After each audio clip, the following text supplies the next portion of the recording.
Writers. I want to start off by giving you a tip as you are beginning to consider your audience. It's often useful to consider stakeholders and decision makers. Stakeholders are people who care about the issue because the issue affects them directly. And decision makers are in a position of power, respective to the issue that you're talking about. Let's try this with a local issue, such as whether or not to serve soda in the cafeteria. Think for a quick minute, who do you think the stakeholders would be in this particular issue?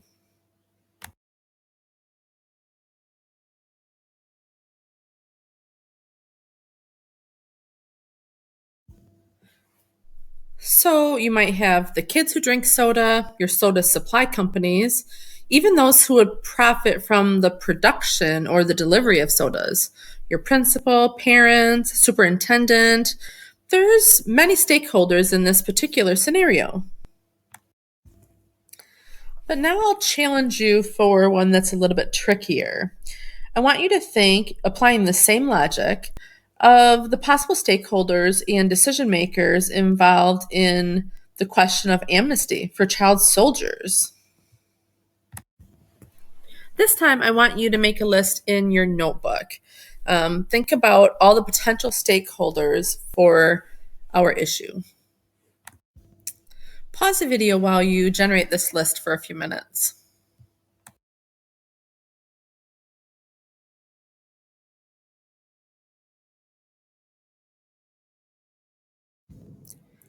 You may have listed prosecutors, advocates, family members, child soldiers, or victims of war crimes.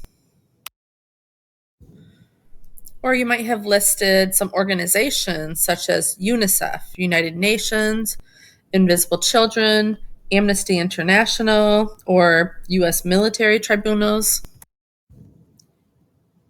One of your assignments will be to choose who your audience will be, who your stakeholder is in your particular situation, and then find their contact information. But we'll talk about that later. First, we're going to talk about how we might tailor our position papers as letters to those specific audiences. First, I'm going to have you read through a few examples. This first one is an exemplar that is written to Mayor Bloomberg. Go ahead and take a few minutes to read this. You might want to pause the video as you're reading.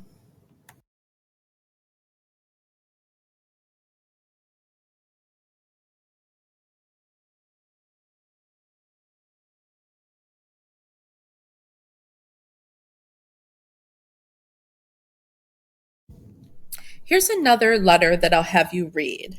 Again, you'll want to pause it while you're reading through each of the letters that I'll share with you. But as you're reading, I want you to think specifically.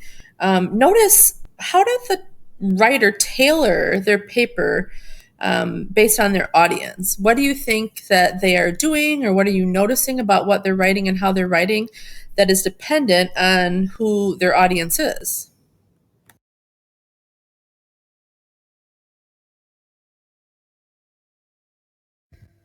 I have two more letters that I want you to read, two more exemplars.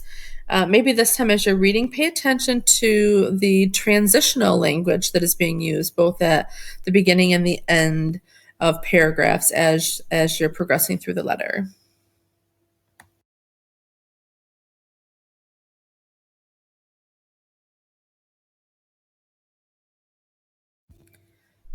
As you read through this last exemplar, I want you to have a lens for the language that's being used, as well as the structure. So think back to what you've already learned and the choices that you are now going to need to make based on your audience.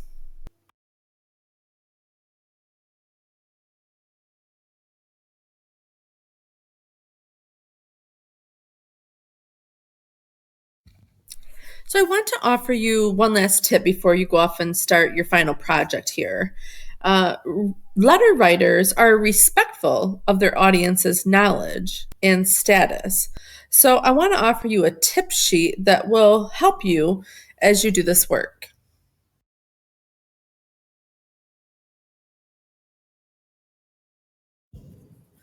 So these are examples of the respectful language that writers often use. So these are sentence stems that you can use in your letter as you're addressing your respective stakeholders.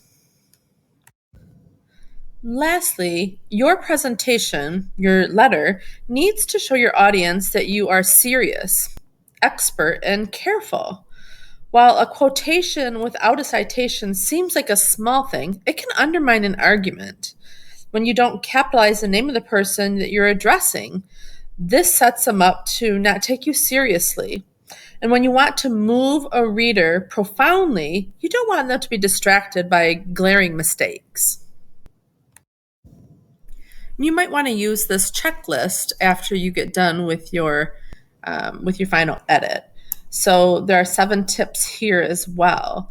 One, that you are addressing your piece specifically and respectfully, that you use language that acknowledges the expertise of your audience, that you make sure to double space and triple check the spelling of names and places, and then triple and quadruple check that your sources are cited. 5 is that you used every tool at your disposal. This is where you're checking your grammar, your spell checks, your peer writers, adult editors, mentor text, everything that you have to support your sentences being punctuated with grace.